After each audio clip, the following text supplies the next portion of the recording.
مساء الخير يا جماعة، عاملين ايه؟ يا رب تكونوا بخير.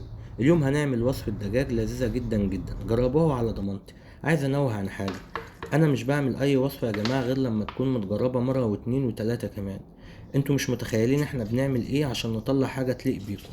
متنسوش الاشتراك في القناة وتفعيل الجرس عشان يوصلكوا كل جديد بنرفعه على القناة، واللايك بيساعد الفيديو ينتشر لعدد كبير من الناس. يلا نبدأ بسم الله ونشتغل. اول حاجه هنطهر الفراخ بتاعنا عشان نضمن ان ما يبقاش فيها اي زفاره، بشويه ملح وليمون وخل، ونسيبها شويه 10 دقايق ربع ساعه على حسب وقتكم. وهنيجي في طاسه على نار واطيه جدا جدا، وننزل بشويه بصل بودر ونحمصه. اهم حاجه يا جماعه ما تزهقوش، الخطوه دي مهمه جدا، تكون النار واطيه زي ما انتوا شايفين كده عشان البصل ما يتحرقش معانا ويشيط. ونفضل نقلب بقى من وقت للتاني كده لحد ما لونه يبقى بني غامق زي ما انتوا شايفين كده. الخطوة دي مهمة جدا يا جماعة. بعد كده هنطلعه ونسيبه يبرد، وعلى حسب الكمية اللي انتوا عاملينها نحطها في برطمانات ولا لا. انا هنا بصفيه عشان ايه؟ لو في اي تكتلات ولا حاجة يعني ايه تسيب من بعضها يعني.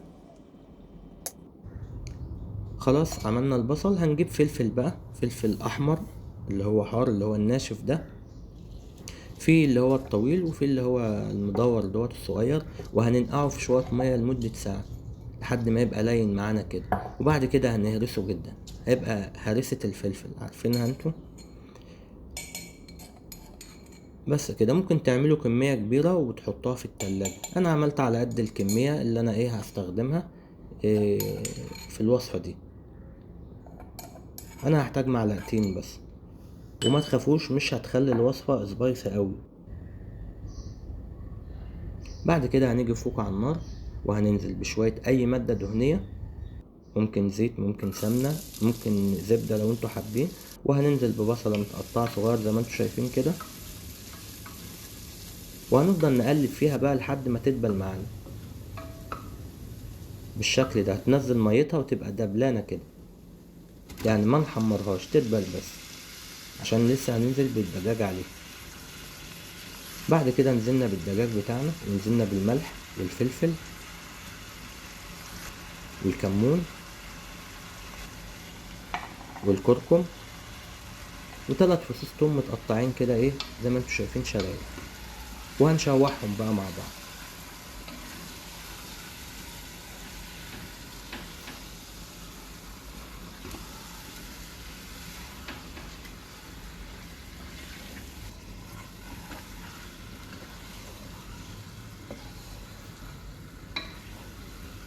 الوصفة دي يا جماعة من ألذ الوصفات اللي أنا جربتها بصراحة.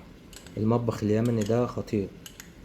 بعد كده هننزل بمعلقتين معجون الفلفل اللي احنا عملناه، نقعناه في مية ساعة وقمنا هرسينه في الهون.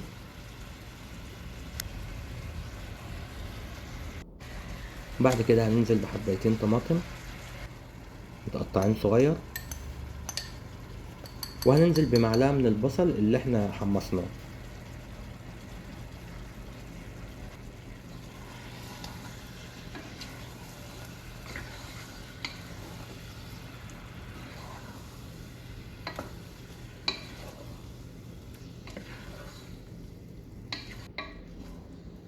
زي ما انتوا شايفين كده هنقلب كويس لحد ما الطماطم تتسبك معانا وتدوب خالص. طبعا ما نزهقش كمان من التقليب، احنا هنفضل نقلب لحد ما الطماطم دي تبقى معجون طماطم وتختفي بمعنى اصح، الفراخ تشرب زي ما انتوا شايفين كده. يعني نقلب شوية ونغطي عليها ونقلب شوية ونغطي عليها، ما تزهقوش. بعد ما خلاص الطماطم اتسبكت خالص وبقت زي معجون الطماطم كده، هننزل بكوباية مية سخنة، وهنفضل برضو ايه يعني هنغطي عليها، ومن وقت للتاني هنفضل نقلب لحد ما الفراخ تشرب المية كمان بالشكل ده. البطاطس دي اختياري، انتوا ممكن ما تنزلوش اي خضار وممكن تنزلوا اي خضار انتوا بتحبوه. وبعد كده هنغطي الفراخ بتاعنا بمية سخنة بالشكل اللي انتوا شايفينه ده. بعد كده هنغطي عليها على نار هادية جدا لحد ما تستوي معانا السوى اللي انتوا بتحبوه.